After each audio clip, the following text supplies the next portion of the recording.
So in 2021, A24, the studio behind some of the most iconic horror films, distributed an Icelandic/Polish/Swedish co-production called Lamb, directed by Valdimar Johannsson. And while the film was able to gain some traction leading up to its premiere at Cannes in 2021, unfortunately nowadays it's just remembered as that weird film involving goats and lambs and sheep. And while the overall reception of the film was pretty positive, the film was simply too unorthodox for the usual horror audience. It doesn't follow the usual beats of a horror film, like it doesn't have any jump scares or extremely gory scenes, and there's no real climax or showdown with a supernatural being, even though there's a couple of supernatural beings throughout the film. But that's because Lamb is not your usual horror film, and approaching it with that expectation will leave you bored and, quite frankly, pretty disappointed. But what if I told you Lamb offers a masterclass in the exploration of the horrifying yet completely natural emotion of grief? In this video, we'll be talking about how Valdimar exposes the complexities of the human mind, the relationship imbalances between a couple experiencing the loss of a child, and even its effects on other animals. So if you're interested in all of that sheep talk, let's get right into it. This video contains spoilers. Hey, my name is Barak, it's like Barak but with a V, and today we're talking about Lamb. Now, synoptically, the film follows the lives of Maria and Ingvar, a couple living in the rural mountains of Iceland as they go about their everyday routine of owning and managing a farm. Both Maria and Ingvar are extremely passionate about animals, proven by the way they treat their animals and pets in the film. However, one aspect of their relationship that creates a degree of separation between the two and acts as a point of tension is their past. As hinted in one of the earlier scenes and confirmed later on, the couple have experienced the loss of a child, which has resulted in Maria and Ingvar desperately looking for ways to fill the void. Now the film starts and we're already placed in the freezing rural mountains of Iceland. A herd of horses is spooked away by an unknown entity which makes its way into the barn where the sheep/lambs are kept. Also, side note, I have no clue what the difference between sheep and lamb is,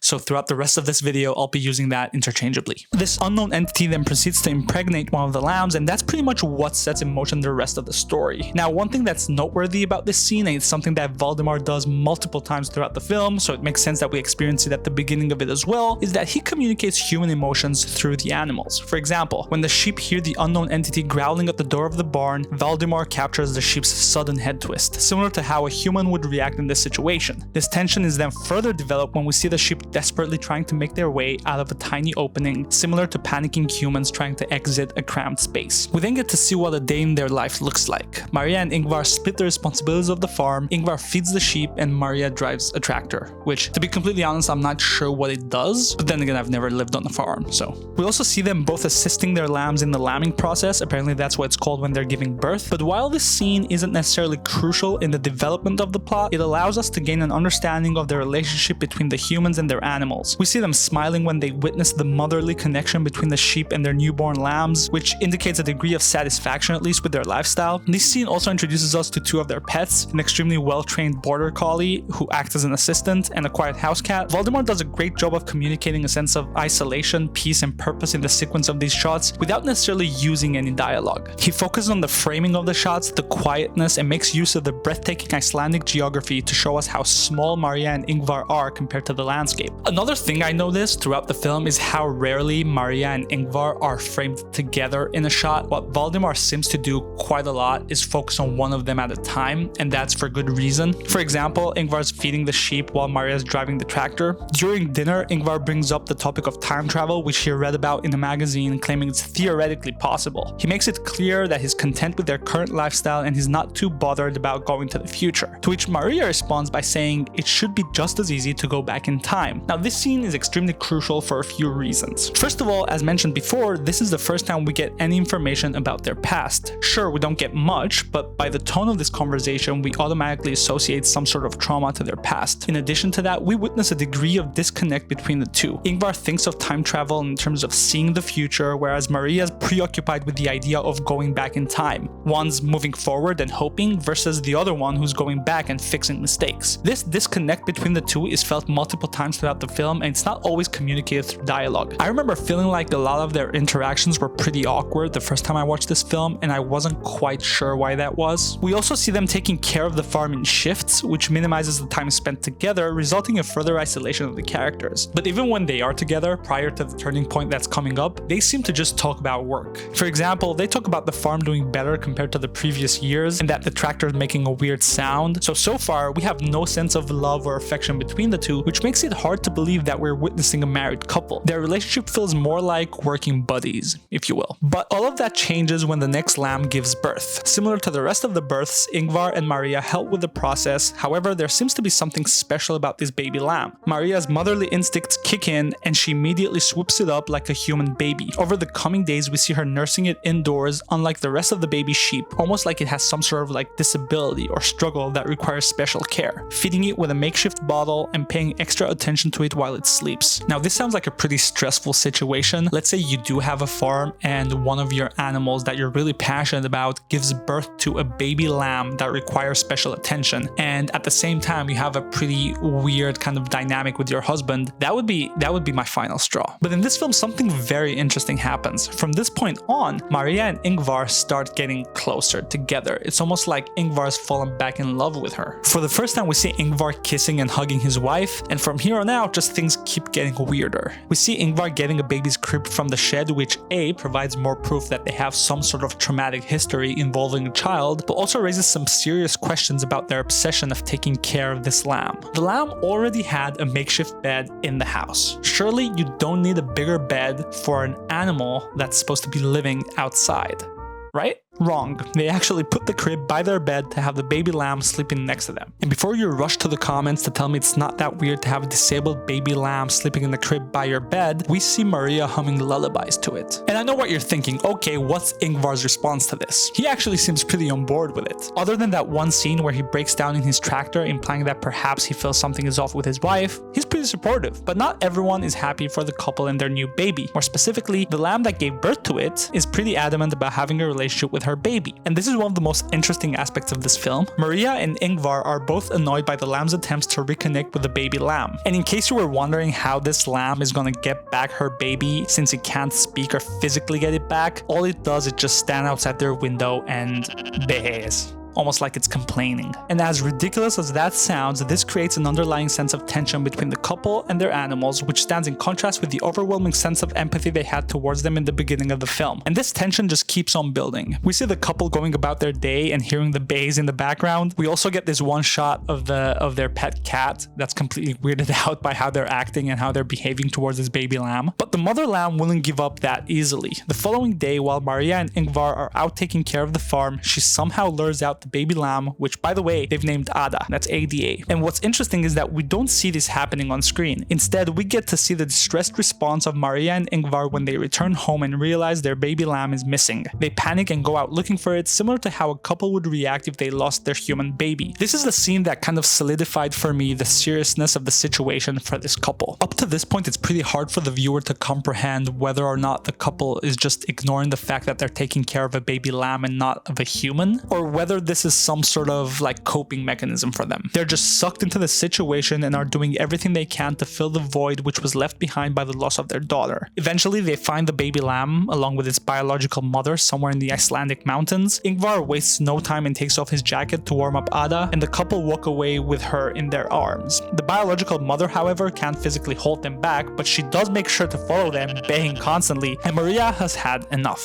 She turns around and lets out a scream, telling her to go away. Again, their treatment of their own animals has significantly shifted from the beginning of the film. And another thing to keep in mind is that Maria's taking on this kind of motherly role for the baby lamb. She's protecting it, feeding it, raising it like it's her own child, and in this instance, she has experienced someone trying to abduct her baby. But it's really funny because as the viewer, we can't help but think that she is the one abducting the baby. The lamb actually belongs to its biological mother. Also, side note, this feels like a good time to bring it up again, but this film is stunning. Every single shot is beautiful, and the heavy mist and Icelandic mountains make for a breathtaking backdrop to this weird, intriguing, and in some sort of way dark film. Now, the next scene is crucial and has the biggest reveal in the film, which further complicates things. Up to this point, we've only seen the baby lamb's head whenever they're holding her, feeding her, and staring at her, so it's just a lamb. But in this scene, we finally get to see the rest of her.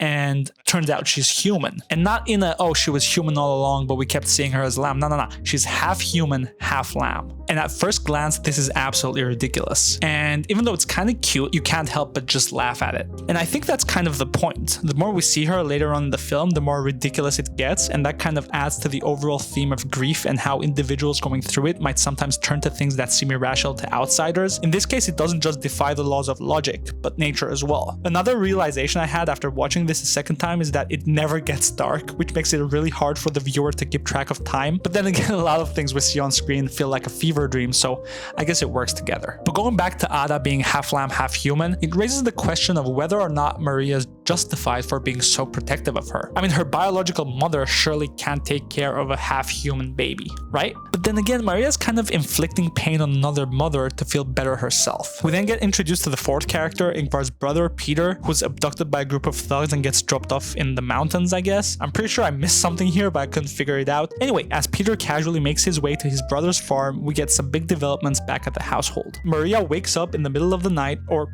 day, and once again she hears the baying of the mother lamb outside her window. But this time, she's pissed. Enough for her to make her way downstairs, grab the gun, put on a jacket, go out in the rain, and shoot the mother lamb right between the eyes. Now, as the viewer, this puts us in a very weird position, because we understand Maria's urge to raise Ada herself, but at the same time, the biological mother of the baby wasn't any sort of threat. It's a lamb. It can't actually do anything other than bay outside your window. But I think Maria's distorted view on things, coupled with her previous trauma of losing a child, push her towards taking the step to remove the perceived threat completely. Maria then proceeds to bury the lamb and go about her day like nothing happened, and we cut back to Peter waking up in the barn and seeing Ada for the first time, which he just brushes off as some sort of hallucination. For some reason, Ingvar isn't surprised at all with his brother's arrival. It's almost like he just magically appears every weekend there. Peter is then welcomed into their home for lunch and soon comes across Ada for a second time. Only this time, he realizes this is not a figment of his imagination. Ada slowly walks into the kitchen, similar to how a child would approach meeting a distant relative for the first time. She is shy, and her human body language makes it easy for us to look past her not-so-human head. Peter is shocked, but seems to keep his opinions to himself,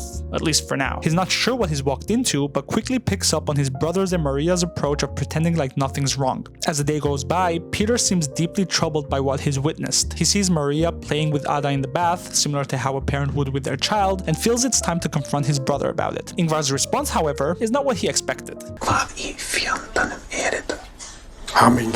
And this is where the main question of this story arises, pushing the viewer to adopt a more holistic view of the situation and question whether this is a healthy way of dealing with grief. Maria and Ingvar have fully adopted Ada and made her part of their family, which has brought them an immense amount of joy, allowing them to recover from their past trauma which had been haunting their marriage. Of course, we also have to keep in mind that they're the ones who abducted her, but that's neither here nor there.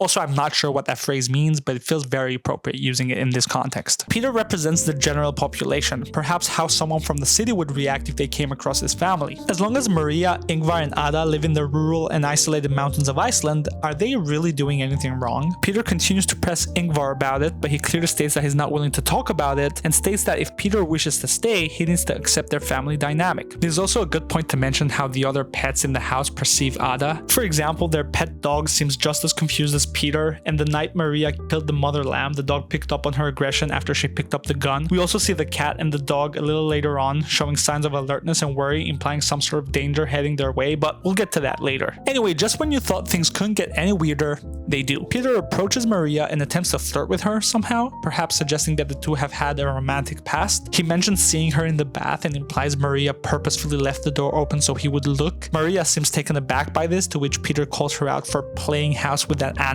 Yeah, Peter is a weirdo and an asshole. And his view is further emphasized when we see Peter feeding Ada some grass and calling her sheep. This obviously infuriates Ingvar, who treats Ada as a human being, but raises the question of who is more delusional. Ingvar, who believes that this half-human, half-lamb being that was born by a lamb is an actual human, or Peter, who won't accept this half-lamb, half-human being that has extremely human characteristics as being human. And Peter now has two options. Either A, he accepts Ada as his niece and he goes about the rest of the days on the farm without causing any more problems, or B, he doesn't accept her and he just leaves the farm. Or C, he takes Ada out in the middle of the night to execute her. In a scene reminiscent of the one we saw earlier, where Maria picks up the gun and goes out to kill the mother lamb, Peter guides Ada downstairs and picks up the same gun. He holds her hand and walks her somewhere in the mountains, cocks the gun, and aims straight at her head as a clueless Ada stares down the barrel. Tension ramps up and all of a sudden we cut back to the house where we see Ada asleep in Peter's arms. I guess Peter develops some sort of empathy? And just like that, we're thrown into the third and final chapter of the film. We see Maria at a rural graveyard in the mountains where she's come to visit her first child, the real Ada. This allows us to get a better understanding of how they view the lamb version of Ada. To them, she's a literal replacement for their first child. The trauma and grief associated with their loss is way deeper than just plain sadness. We've seen Maria's motherly side by how careful she was with the other lambs giving birth, and when Ada was born, she probably saw it as her second chance of tapping into that motherly side of hers, which she seems to truly want to experience. And Ingvar's in the same boat. We see what I believe is a flashback from a few days ago when they thought they lost Ada, to get a sense of how important she is to him as well. And we then get to see the positive effects of Ada for the couple. In contrast to the beginning of the film, Ingvar and Maria are seen to be way more intimate. We go from barely seeing them together in a shot to seeing them hugging, kissing, and smiling. At the same time, we see Peter bonding with his niece by taking her fishing, and back at the house, the two brothers seem to be happy in the presence of each other for the first time. It's interesting because up to this point in the film, there was an immense amount of awkwardness and tension, which was highlighted by the cold and minimal conversations and just the beautiful shots of the mountains, and a lot of that is kind of lost now. The cold conversations are replaced by playful jokes between the brothers, and we get to see multiple characters together in shots, implying a rekindling of relationships. Anyway, that night there's a handball game on TV, and we finally get to see the four together like a normal family. We get a beautiful shot of the three adults on the couch losing their minds over the game, and Ada sitting on the floor staring blankly at the TV. They then put on a VHS tape of Peter in his early days when I guess he was a pop star. I guess that kind of explains why he was kidnapped and had to crash with his brother. But anyway, they're all drinking, partying, having a good time, and then slowly things ramp up. Ada steps back and takes a look at her family, and we instantly get a sense of separation, almost as if she's realized something is different about her. She sneaks out and goes to see what the dog is up to, and finds herself face to face with some sort of tall, goat-like figure. We don't actually see this tall humanoid goat just yet, but we get a slight glimpse of it in the reflection in Ada's eyes. The dog runs towards it and is swiftly just unalived, while Ada decides to run back home. This is where Ada also gets to see herself in the mirror for the first time. She stares at herself, further highlighting the separation between her and her family. Maybe this is also the point where she identified some sort of similarities between herself and the humanoid goat-like figure she just saw. By this point, the adults are shit-faced. Peter puts Ingvar to bed, and we finally get to address Maria's and Peter's awkward past. Once again, Maria seems to be over him, but Peter can't let go of the past. He tries to seduce her, but when it doesn't work, he decides to blackmail her by asking if Ada knows she killed her biological mother. Apparently, Peter witnessed the whole thing. This seems to force Maria into giving in to Peter's attempts as she guides him to the hallway, and after briefly kissing him, she locks him in the bathroom. Peter keeps banging on the door, begging Maria to open up, but she decides to play the piano and drown out his screams. This reminded me of an earlier scene where Maria closes the window to block out the mother lamb's bang. I'm not sure if that link was purposeful, but I'll just assume it was. The next morning, Ingvar and Ada wake up to an empty house as Maria and Peter have already left with a bunch of cash and packed bags. Watching it for the first time, it's unclear if Maria and Peter have decided to run off together, but it's enough to instantly throw the viewer into a deep state of confusion. Maria did all that to protect Ada and raise her as her own child, just to abandon her? Well, it turns out she's just driving Peter to the bus station. He has to go. To her, Ada represents a new life and she's not willing to risk that. She hands him the cash and sends him off. Meanwhile, Ada and Ingvar go to fix the broken down tractor. When Maria returns, she finds the home empty and her motherly instincts kick in once again. But before she can think, she hears a gunshot in the distance. She immediately starts running towards the direction of the sound, assuming the worst. What if Ingvar did to Ada what she had done to her mother? Well, it turns out it's way more complicated than that. It's actually Ada's biological father shooting Ingvar exactly how Maria shot Ada's mom. The goat-headed tall humanoid figure is actually her dad, and he's pissed. Ada lays on a dying Ingvar, shocked as her actual dad grabs her by her hand and walks away. Maria finally arrives, but it's too late. Ingvar's dead, and Ada's nowhere to be seen, and we're back to grief. Now, there's a lot left up to interpretation. I believe Ada understood there was something fundamentally different about her, and even though she had developed a deep connection to Ingvar and Maria, she didn't belong there. When her biological father shows up, even though she's shocked by what he has just done, she seems to give in and accept her true nature. Perhaps grief is also experienced by Ada. We see her teary-eyed as she walks away. As for Maria, it's hard to tell where she stands. To me, she's back to where she was in the beginning of the film. Only this time, Ingvar's not there, therefore resulting in compounding grief. Ultimately, this film left me sad, empty, and confused, which I guess is what grief feels like. Watching this film for the first time with no expectations was pretty hard. There's a lot of questions, not a lot of answers, it's a slow burn, and the ending doesn't feel as rewarding as it should. I understand why a lot of people weren't happy about it when it first came out, but I highly suggest watching this film at least twice to get the full effect of it. So if you enjoyed this video and generally like how I talk about art house cinema without all the snobbery, check out any of these two videos on screen right now. One is my analysis of Claire Denis' Trouble Every Day, and the other is my analysis of Gaspar Noé's Irreversible. Irreversible. Both amazing films, both are French, so you know it's gonna get weird. See you guys next time.